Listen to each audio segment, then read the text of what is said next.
Pick your mans up. And just because people used to come through shooting at us every day. And this block, words can't even explain, man. Can't even explain. Yeah, man. Little school Valley, 05 way on money. Young Money, man. They in the building. 600 boy, LA, man. LA Capone, man. Get it to him, man. OC2 boys, man. Team Number 9, man. Number 9 shooter, you hear me? Hey, bitch, you little bitch. Yeah. What the fuck is wrong with you? Hey, I am Brick Squad. Yeah, Brick Squad, boy. What the fuck is you talking about, boy? You have to be willing to die or go to jail for 100 years if that's the lane that you're stepping in. You have to understand that whether you 15, 16, you got to think like a man. You know what I'm saying? So don't be in it. Oh, you're not? Why does everybody say you're only 16 years old? They say what they want to say. How old How old are you? 300. The story of FBG Brick, aka 30. This is the story of FBG Brick from STL/EBT, mostly known as the older brother of FBG Duck. While Duck blew up in the rap game, Brick was known for what he did on the streets, an alleged shooter who put in heavy work for his block. In this video, unlike Duck's story, we're diving deep into STL's street side, focusing strictly on Brick's reputation and his role in the war, rather than the music. Hope you guys enjoy this one.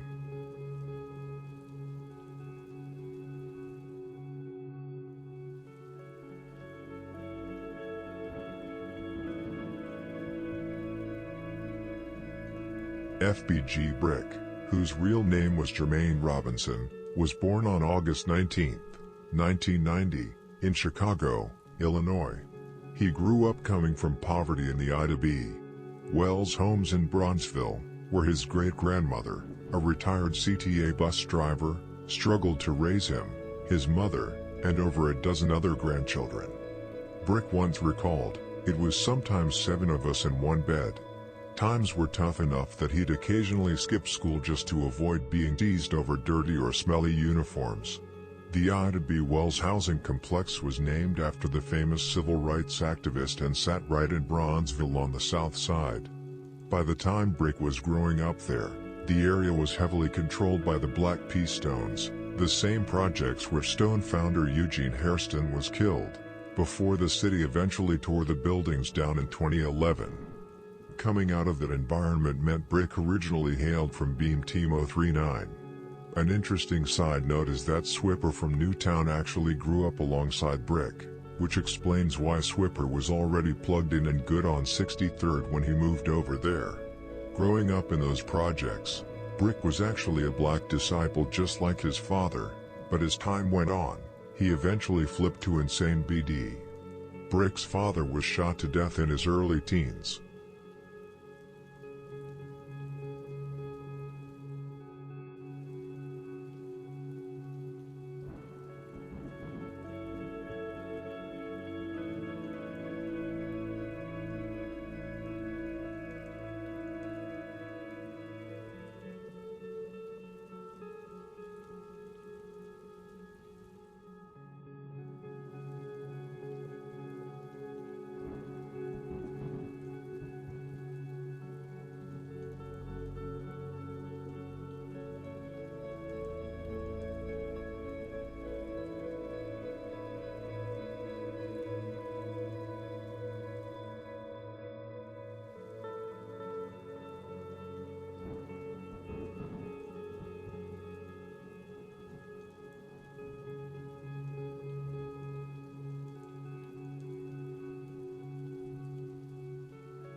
Brick lived in a house with his great-grandmother, his mother, his brothers, his sisters, and several of his cousins.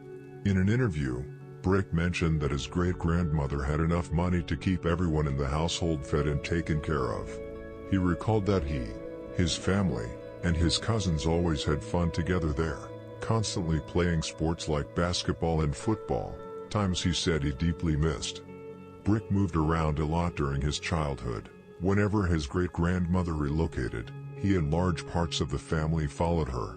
He was extremely close to her, noting that there could be anywhere from 12 to 15 people living under her roof at any given time. As mentioned earlier, his great-grandmother, who was known as the Queen of the Low End, passed away in 2008.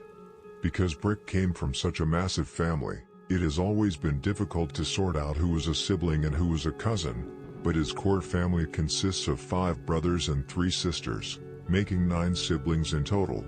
Following all the tragedy, only 6 remain today.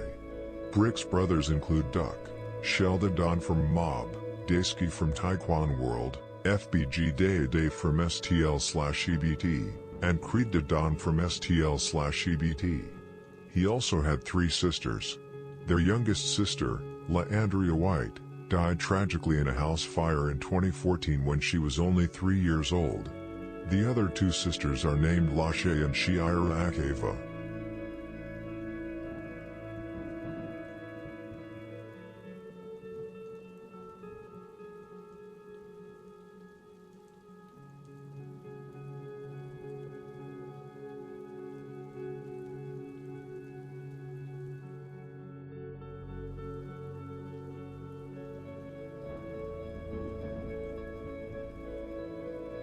Because there was no father figure in the picture, Brick was forced to step up and take on a massive amount of responsibility as a teenager and into adulthood. He was always looking out for his brothers, sisters, and many of his cousins and nephews, a true family man at his core. He frequently hung out on the low end with Raheem, Walt, and other family members tied to THF-46. His mother and great-grandmother also shouldered an incredible weight, taking care of not just their own household, but also acting as a haven for Brick and Duck's friends. Brick's mother, Lashina, became a mother figure to many of the younger STL/EBT members, often being there for KI, FBG Cash, Young, and Bostrel. Despite the deadly war playing out on the streets, the mothers often stood up for each other, with many of them maintaining friendships across rival lines, including Lashina being friends with Buka 600's mother.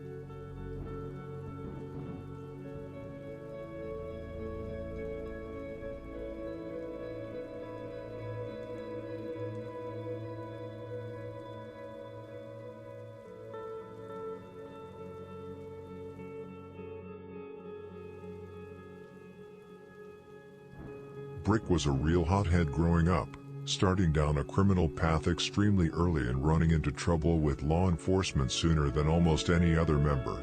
In 2000, he was arrested at just 9 years old for shoplifting, a wild reality considering he was likely just stealing out of pure poverty, yet the system still chose to arrest, charge, and process a 9-year-old child with a mugshot. A few months later, right after turning 10, he was arrested again for battery, getting charged and having another mugshot taken. By June 2001, still only 10 years old, he was booked a 3rd time for shoplifting, complete with another mugshot. In January 2002, at 11 years old, he was hit with yet another shoplifting arrest. What followed were years packed with constant arrests, mostly for criminal trespassing, but also for possession of a stolen vehicle, heroin possession, and unlawful use of a handgun, the last of which happened when he was still only 18. Looking at that record, it's clear Brick never really stood a chance from the jump, being processed like an adult criminal before he was even out of elementary school. It's also entirely possible older people in his environment were pushing him to steal early on. Starting out like that set the stage for an even darker life ahead, turning him into someone who grew completely desensitized and wasn't afraid to pull a trigger or take a life.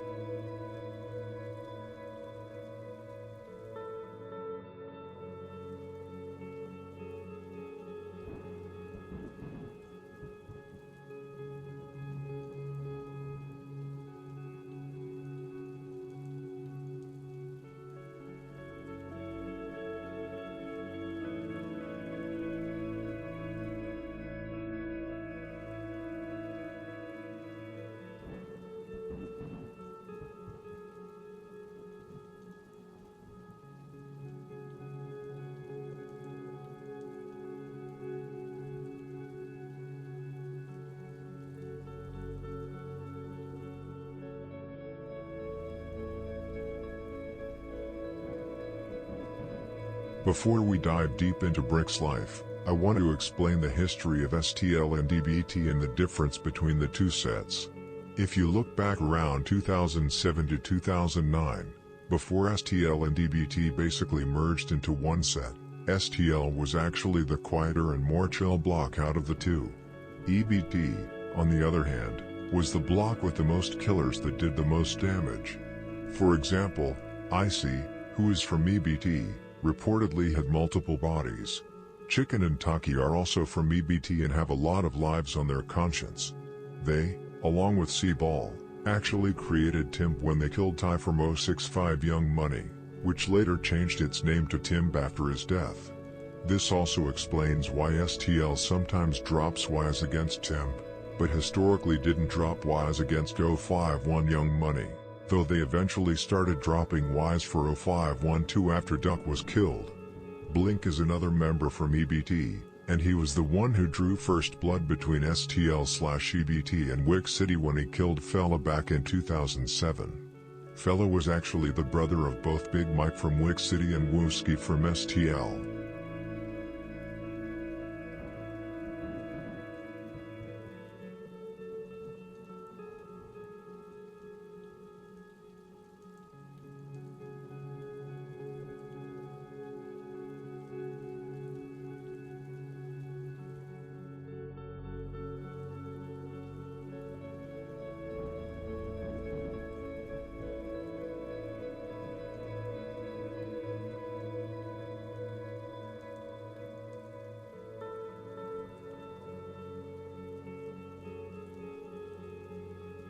Around 2007 to 2009, STL was mainly into it with the Young Money blocks.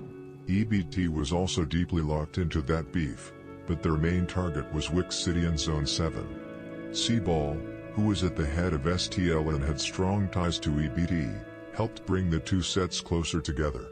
That connection is what eventually dragged STL into the conflict with Wick City too.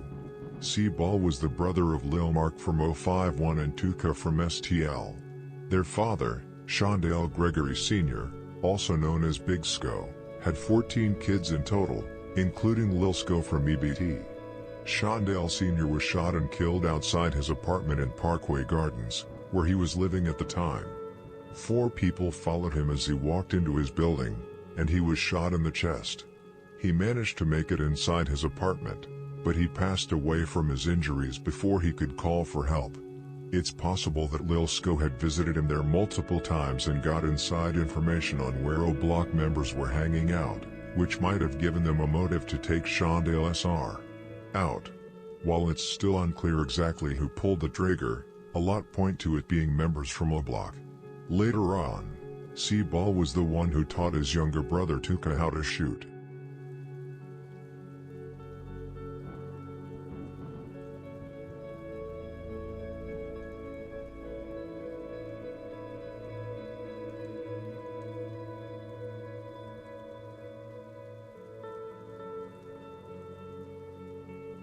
Before EBT and STL officially merged, EBT was part of an alliance that not many people talk about. It was a movement between all the Eberhardt blocks from 62nd down to around 72nd, similar to how SKD was set up back in the day. E-Block was part of this alliance too. This was during an era when big block alliances were a major trend, right before all the smaller sets and subsets started popping up. When that alliance eventually faded and EBT officially linked with STL around 2009, EBT stayed cool with E-Block, mainly thanks to Swicy keeping that bond strong. Swicy was easily the biggest name out of both STL and EBT at the time. He was putting in heavy work, robbing and shooting multiple people, and he had brothers who were just as active in the streets. One brother was Chicken, who, as mentioned earlier, helped create Timp. The other was Wee Wee, who inadvertently sparked the creation of Chris World/Chris Way after he killed Lil Chris from Timp. Wee Wee was later convicted for the murder of 14-year-old Christopher, along with 2 attempted murders of a 19-year-old and a 12-year-old from that same situation. He isn't set to get out until 2048. As for the rest of them, Chicken is still alive today, but he moves very low-key and stays cautious. So Icy completely stepped away from the streets. He moved out to Minnesota, got a job in construction, started a family, and is no longer active with STL/EBT at all. By the way, Tim stands for Ty You're My Brother, and YMB stands for Young Money Boys.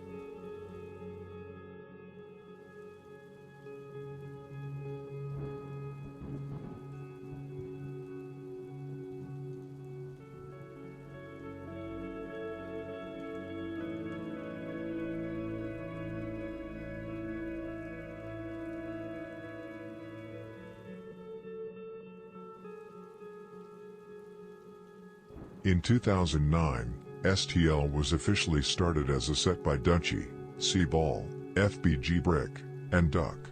Some people used to call the area STL back in the 90s, but for the most part, it was known as Murder Town during that era.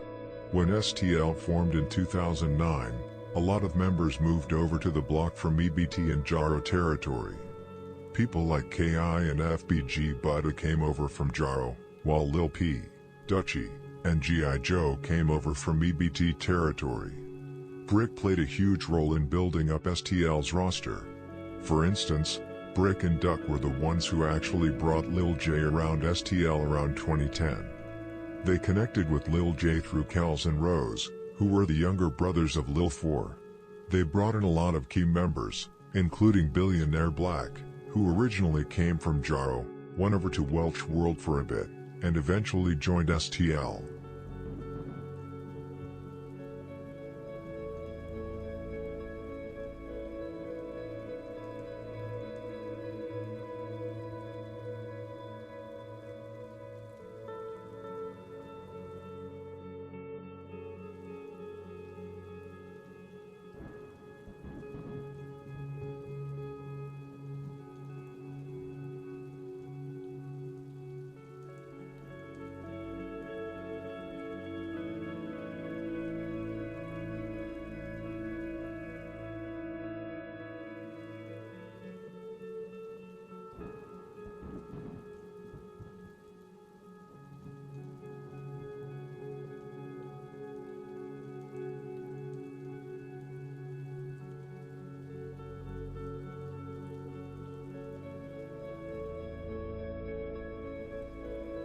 Back in 2009 to 2010, when STL/EBT and Week City first started beefing, it mostly came down to physical fights between both sides.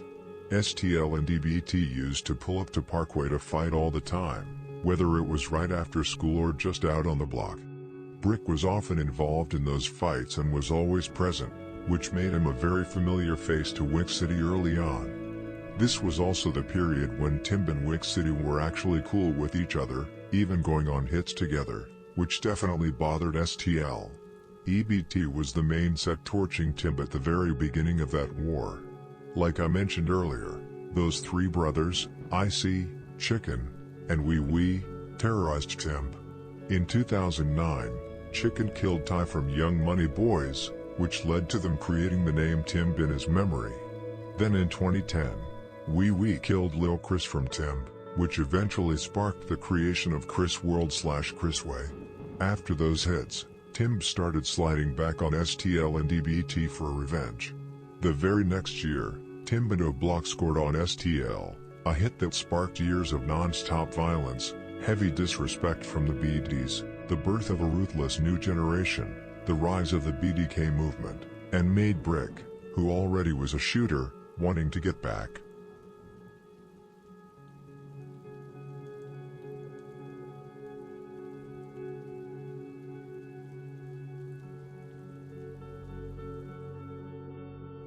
January 12, 2011, was the day Chicago's South Side gang war changed forever. Shondell Gregory Jr., better known as Tuka, was standing at a bus stop on the 600 block of East 63rd Street. Timb was out sliding in the area looking for a target and drove right past the bus stop where Tuka and two others were waiting for the westbound 63rd Street bus. One of the guys with Tuka that day was Tutu. When that dark-colored vehicle pulled up, several rumors started flying about who was actually inside. The brothers Cortez and Courtney have always been singled out as the primary shooters. Others believe Manny, Obama, and Face from Tim were present too.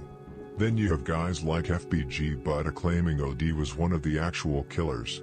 Personally, I believe it was a joint hit involving both Tim and OD. According to official witness reports, a witness observed two men talking at the bus stop on 63rd and St. Lawrence. He then saw a black male wearing a black hood pull a silver handgun from his waistband and shoot Tuka once. Tuka fell to the ground, and the shooter stood over him, firing 3 more shots with what was described as a long-barreled silver revolver. The shooter then ran north down St. Lawrence and hopped into the back door of a powder blue Chevy Malibu. Another witness stated that right before the shooting, the shooter walked up and asked if the bus was coming. That same witness confirmed Tuka was a member of STL and that they were actively at war with the Young Money Boys from 67th and Cottage Grove. The gunman was also described as having a light brown complexion. All of those details line up closely with OD from Wick City. He was known for carrying a long-barreled silver revolver, had a light brown complexion, and Buddha heavily implied OD was responsible. However, both the witness reports' vehicle description and statements from guys like Louie from a block point toward Tim being behind it. Which exact version is true remains unknown, though it's entirely possible OD was present and simply passed his weapon to someone else in the car.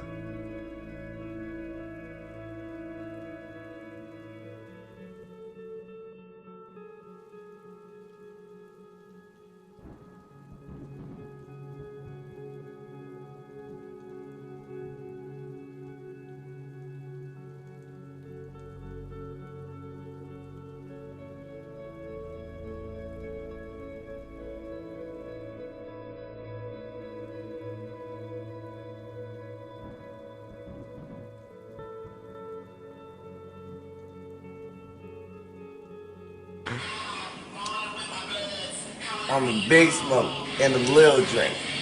The L's just a trick and the thumb finger. What you know? What you know about? Nah.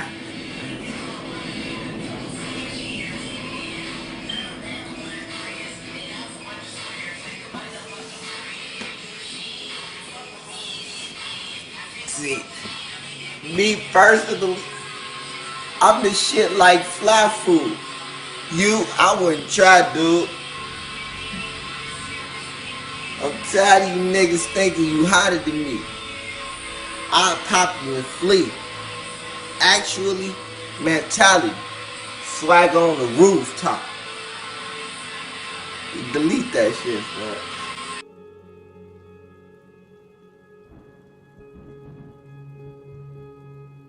Not long after Tuka's death, in early 2011, Brick was arrested and charged with possession of weed, landing him 7 months in prison.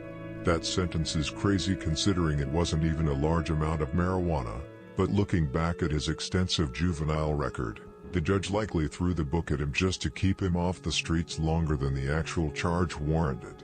Brick finally walked free again around November 2011. But just a month later, in December 2011, he came terrifyingly close to losing his life right after regaining his freedom. This type of misery and bad luck would follow Brick for the rest of his life, which we will soon talk more about later in the story.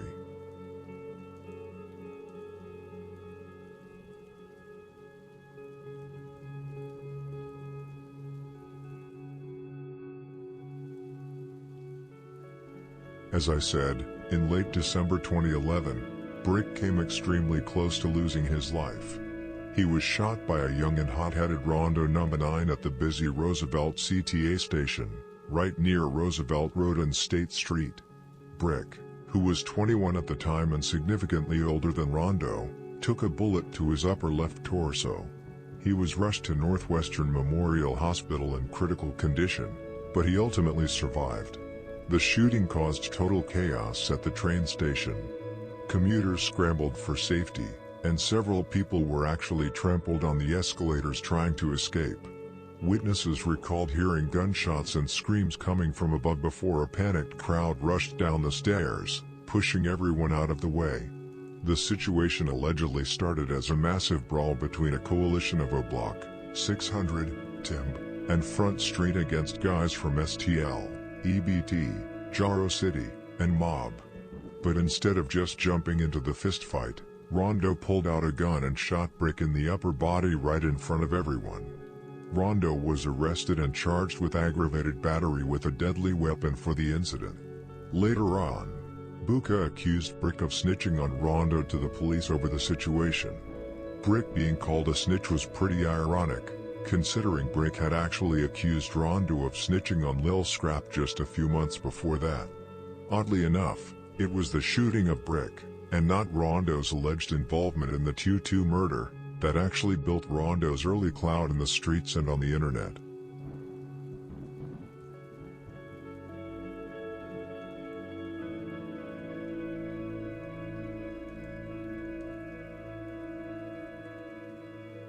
That wasn't even the first time he'd taken copper, either. Back in 2009, shortly after STL/EBT killed Ty from 065 Young Money, Dim caught Brick and shot him in response. Then again in 2010, Dida from Front Street caught him slipping and shot him in the arm.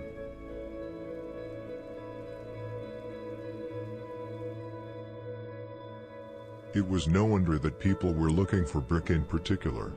Despite his long stretches spent behind bars, Brick's reputation was undeniable, and he held massive respect across STL/EBT, Taekwon World, and their entire alliance.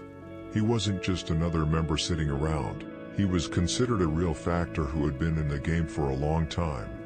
His work on the street is hard to verify and identify, but he is widely alleged to have 2 bodies to his name, alongside shooting multiple people over the years.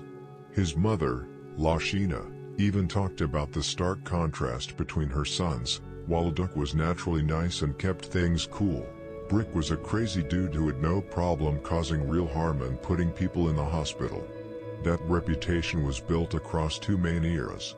Back in the late 2000s, before his major 2012 lockup, Brick was on the front lines putting in heavy work for STL/EBT as their war was just starting. Then, after sitting down for over 4 years and returning to the city in 2016, he picked up right where he left off with even more anger, orchestrating plays, driving on hits, and teaching the younger members how to do hits. For the short time he was free, Brick's reputation made him one of the most respected and feared names on 63rd.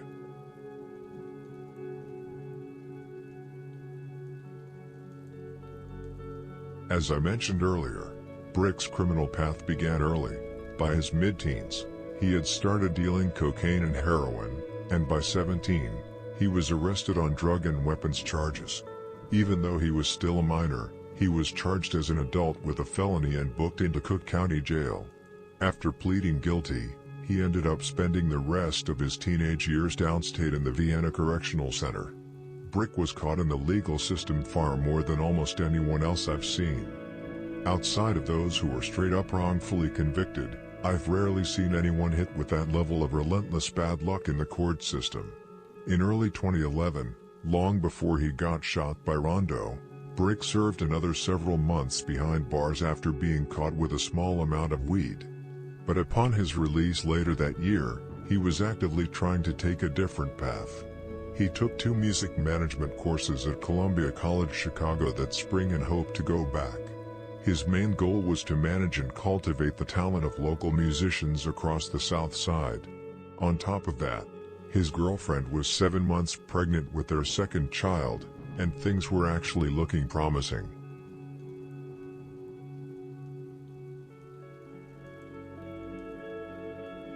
However, in the summer of 2012, Brick was arrested again on weapon possession charges following a raid at a house in Washington Park, which instantly crushed those plans. He feared his past record would make him look guilty to a judge and jury right off the bat. "My case was basically my word against the police's word," Brick recalled. "So by my being a convicted felon, my credibility was already shot." In the early morning hours, he was transferred to Cook County Jail, a massive 96-acre complex along California Avenue. Even though court documents showed no physical evidence directly tying Brick to the gun, The judge denied electronic monitoring and set his bond at $7,500 cash. That was money neither Brick nor his family had. His family tried multiple times to raise the funds, but came up short, leaving Brick stuck inside as he awaited trial. Back behind bars, Brick noticed a depressing pattern. Guys he had met during his first stint as a teenager in 2007 were still sitting in the same jail fighting their cases 6 or 7 years later. He didn't know it yet, but he was about to suffer a similar fate. Despite being legally innocent until proven guilty, Brick would end up spending 1,507 days, over 4 full years, locked up in Cook County Jail just waiting for his trial to finish.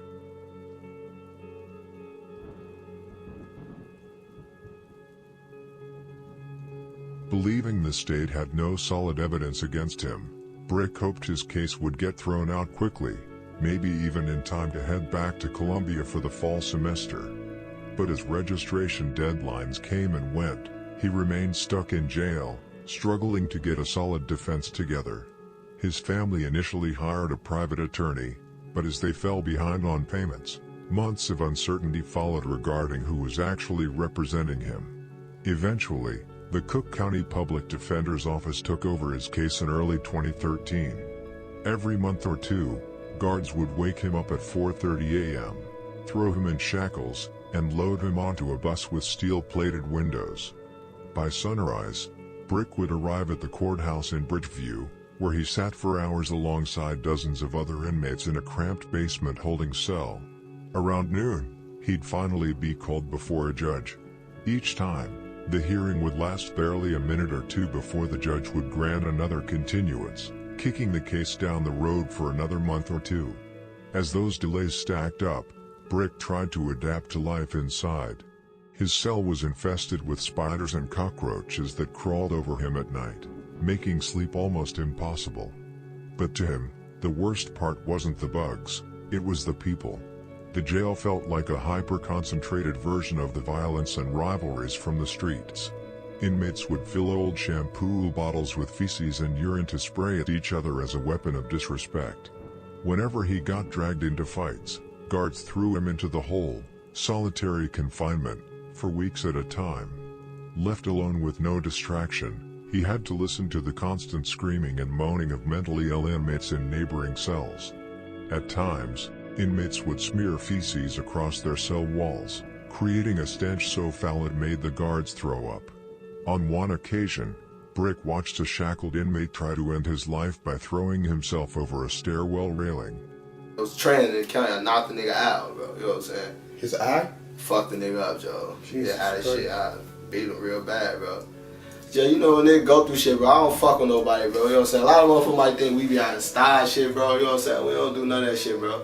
We don't fuck with no motherfuckers like they fuck with us. And everybody wanna smoke too, you know what I'm saying? Like, for what, bro? For like... As his case dragged through the system, weeks turned into months, and months turned into years. By January 2016, Brick had been sitting in jail for nearly 4 years awaiting trial. His great-grandmother had passed away in 2008, leaving his mother, Lashina Weekly, to navigate the endless court delays on her own. At one point, he spent 4 months in jail just waiting for his public defender to get personnel records on the arresting officer, Anthony Bruno, records the judge then took months to review. Before that, Brick waited 5 months just for the court to hear and deny a motion to lower his bond. Even though the facts seemed to favor Brick, Officer Bruno repeatedly skipped court dates despite being subpoenaed, causing months of additional delays. In December 2015, Brick's public defender, Rosemary Costin, issued a subpoena warning Bruno that failing to show up at the next hearing would result in a contempt of court charge. When the court date arrived 2 months later, Bruno still didn't show. Judge Thomas Davey scheduled another court date 6 weeks out, and Costin issued another subpoena. When late March arrived, court records showed Bruno was actually in the building, but in a completely different courtroom on another case. To make matters worse, one of Brick's witnesses forgot the date and missed it too. Costin subpoenaed Bruno again. At the next hearing nearly 2 months later, Bruno missed it again. Another subpoena was issued, and 5 weeks after that, Bruno failed to show up yet again. "It's been prolonging and prolonging and prolonging," Weekly said, convinced the state was trying to wear her son down so he'd take a plea for something he didn't do. Brick himself was stunned by how the court tolerated the officer's constant absences. "Had it been the other way around, and I'd been subpoenaed to court and didn't show up, there would be a warrant out for my arrest."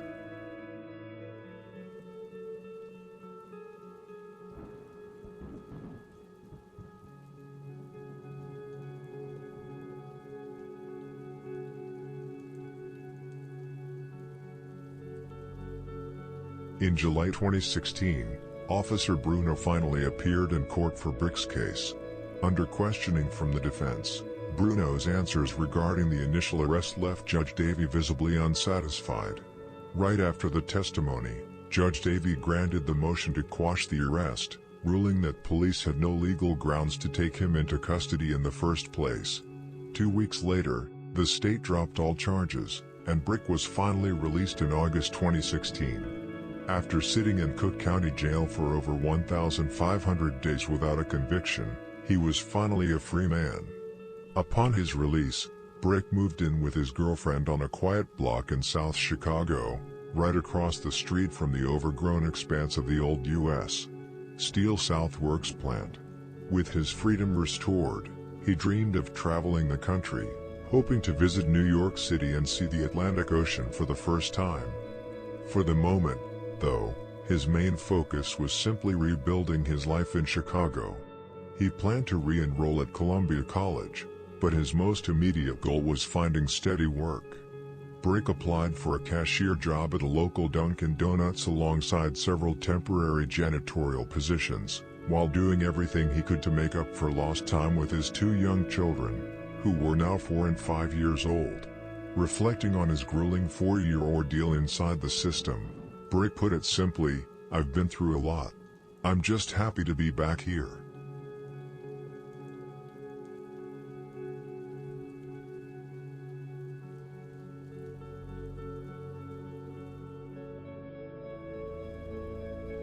Despite what he said publicly about getting back into school and landing a regular job, Brick came right back out on bullshit. He immediately stepped into a mentor role for the younger generation, taking Taekwondo World under his wing and teaching them how to execute hits. He drove them on numerous runs and passed down knowledge on how to slide, hit a target, and get away cleanly. He was constantly hanging out with key young shooters like DB and CGR. When you look at the timeline, it's easy to see where that aggression came from. Brick had been locked up for over 4 years on a case with zero physical evidence, only to step back onto the streets and realize his entire world had been wiped out. While he was sitting behind bars, he lost an entire circle of close friends and allies: King Doc, K.I., Lil B, Lil Scrap, Boss Trell, Raheem, and many others. Imagine sitting in a cell for nearly 5 years, finally getting your freedom, and realizing over 8 of your closest friends were put in the ground while you were helpless inside. That kind of loss breaks a man and fuels a lethal level of bitterness. Just a few months after his release, in early 2017, Brick would be directly linked to one of Chicago's most high-profile and talked-about murders, the killing of O-Block's top commander, T.Roy. That single event set off a plan for mass retaliation from O-Block, put a massive target on Brick's back, and ultimately sealed his fate on 63rd and St. Lawrence.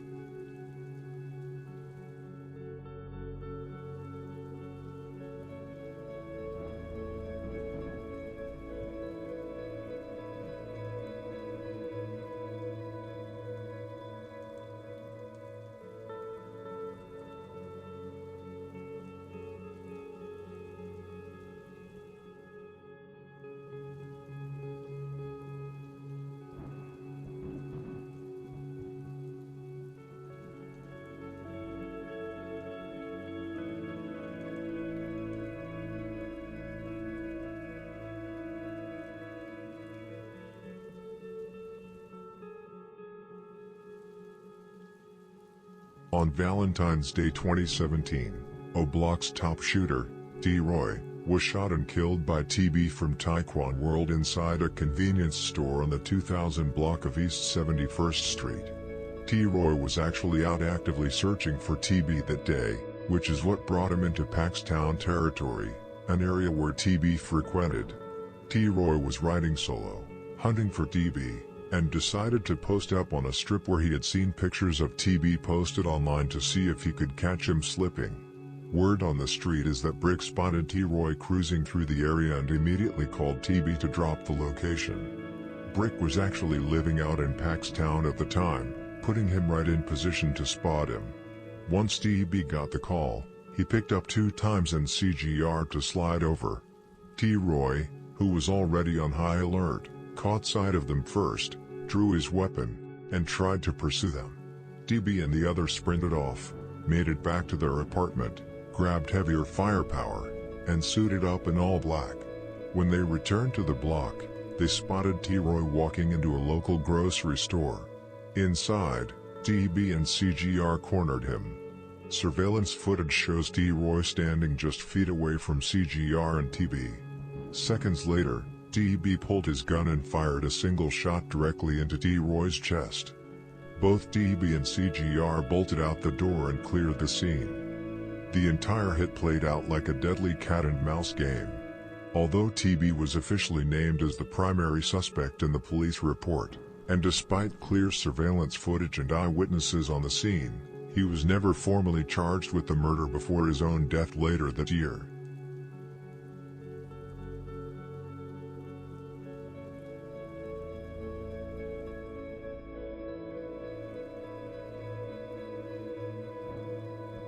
Taking out T.Roy was an enormous score for Taekwon World and their allies. By now, everyone knows that T.Roy put in major work and was O-Block's top killer alongside his best friend King Von. O-Block heavily depended on Von and T.Roy, whose combined body count reached double digits. After T.Roy was murdered, members of O-Block and 600 gathered to plot their response. King Von, who was sitting in Cook County Jail at the time fighting first-degree murder and 2 attempted murder charges, pressured O-Block to take immediate action and called for a bloodbath. In his song Jet featuring Buka 600, Von rapped, "Can't settle for shit, I'm steady thinking to myself, I lost my best friend, could I have saved him if I was there? That was the worst feeling I ever felt, and I broke down to myself and I cried on them steps." He demanded revenge and even sent out hits from his cell, which he later mentioned in Still Trappin' with Lil Durk, "I done sent hits from my cell." Both O-Block and 600 were completely unified on this path.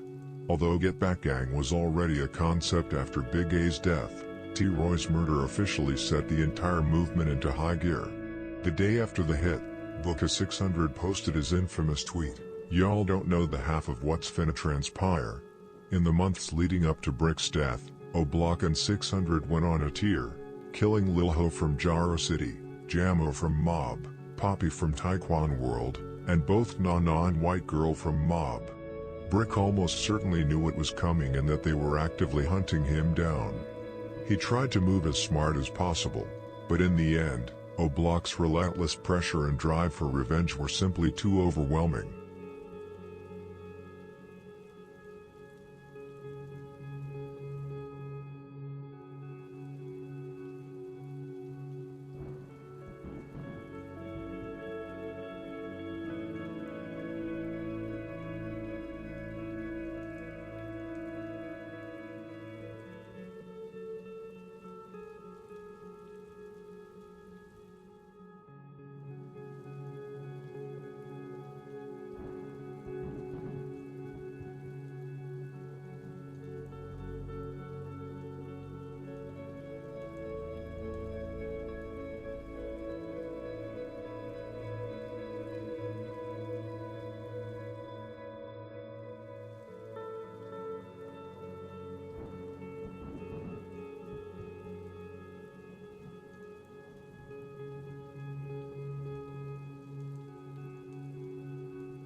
Now we have come to the end of this video and the murder of FBG Brick.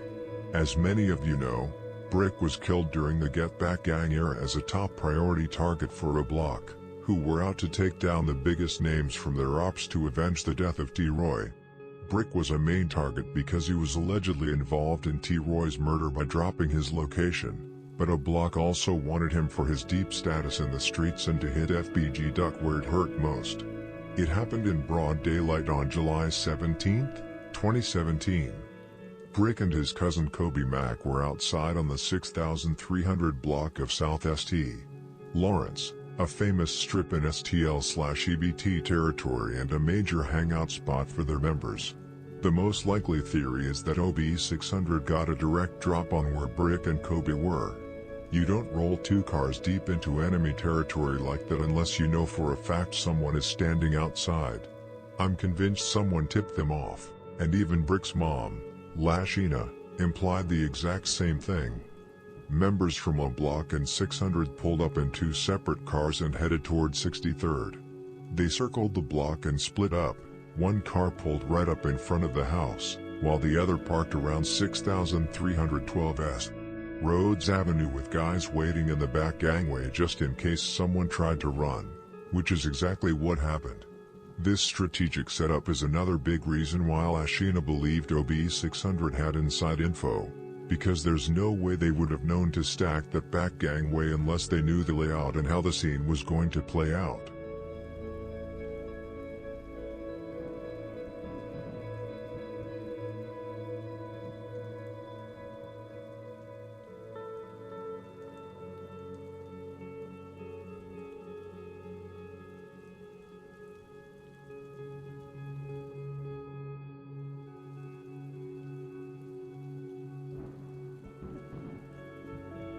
The hit went down exactly how O Block wanted it to.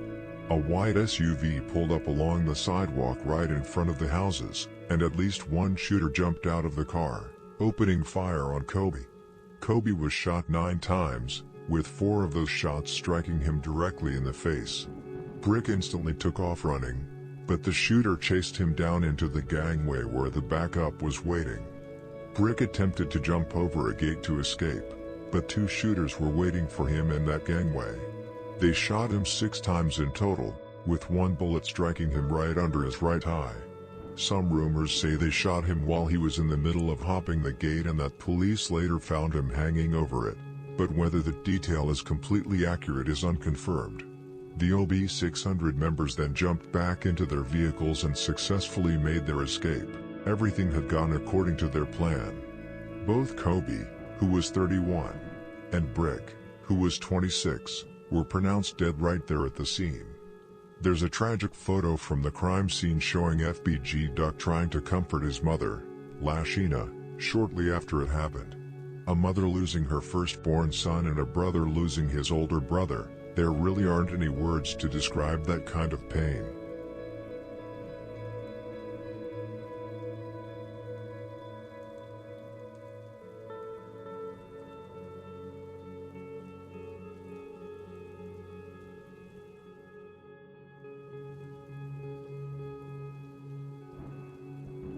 There are many names attached to this hit, along with conflicting reports on how many shooters were actually involved. Duck claimed there were 3 shooters, while other family members and gang affiliates have insisted there were 5. Duck and Brick's mother, Lashina, stated that police listed C. Murda from a block and Cap FCK-12 from 600 as official suspects in the investigation. As most of you know, C. Murda is currently serving a life sentence for his role in the murder of Brick's younger brother, Duck. 2 other names long tied to the double murder are HK and Trey 5 from a block. Another name that frequently pops up, and fits the physical description of Kobe's killer, is Mikado from 600, whom police later confirmed as one of the killers.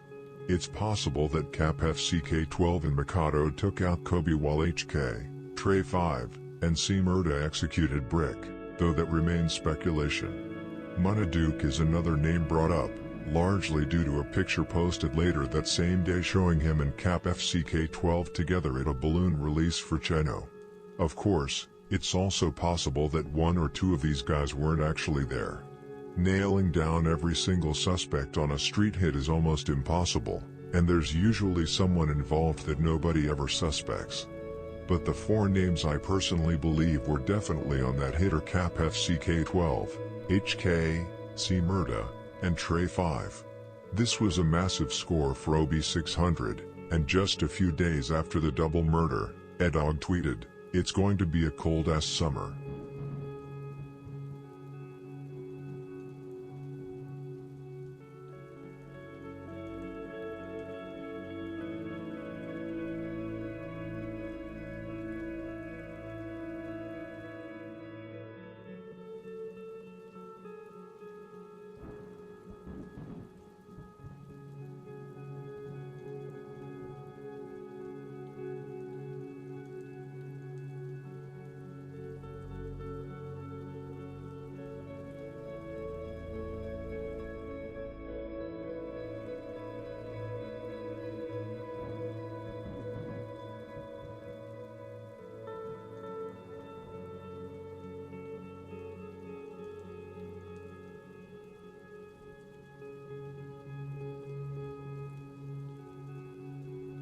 After Brick and Kobe were killed, Duck was consumed by rage.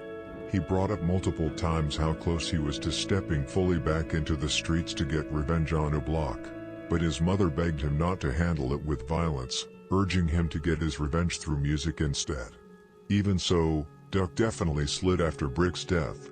Whether he physically shot up any blocks remains unconfirmed, but he was active out there. Duck and Brick shared an unbreakable bond. They were the closest out of all the brothers, constantly together and making music. Ultimately, Duck got his revenge on O'Block through his craft, just like his mother asked.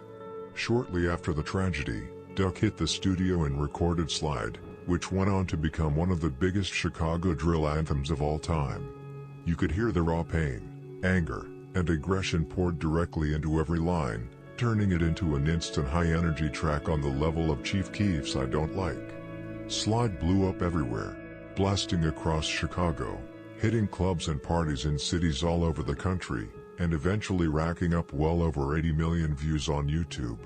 It was the breakout hit that finally gave Duck the mainstream recognition he deserved after grinding in the music scene for nearly a decade. That massive wave of success earned him a major record deal with Sony/Records.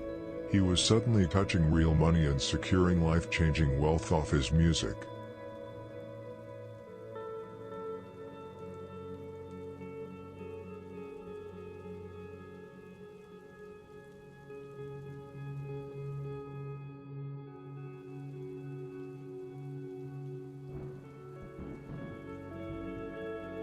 To bring Brick's story full circle, his life reflects the tragedy, cycles, and harsh realities of Chicago's street war. From an unfathomably young age, the legal system treated Brick like a hardened criminal rather than a child who needed help, setting him on a path that almost guaranteed a life in the streets. After spending over 4 straight years behind bars for a case that was ultimately thrown out, he returned to a city where almost his entire original circle had been killed. Fueled by trauma, loss, and anger, Brick stepped right back into the fire, mentoring the younger generation, driving on hits, and playing a key role in setting off one of the deadliest chapters in the city's modern street history. In the end, Brick was a complex figure, a devoted family man who stepped up for his siblings and children, but also a fierce player in the streets whose actions brought heat that no one could outrun. His story stands as a dark reminder of how trauma, institutional failure, and the relentless cycle of street violence leave behind no winners, only mourning families and names left on a long list of lives cut short.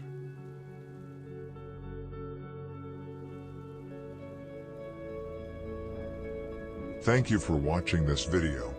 I hope you enjoyed it. Don't forget to like, comment, and subscribe. Stay safe, and may God bless you all. Let me know what you want to see next.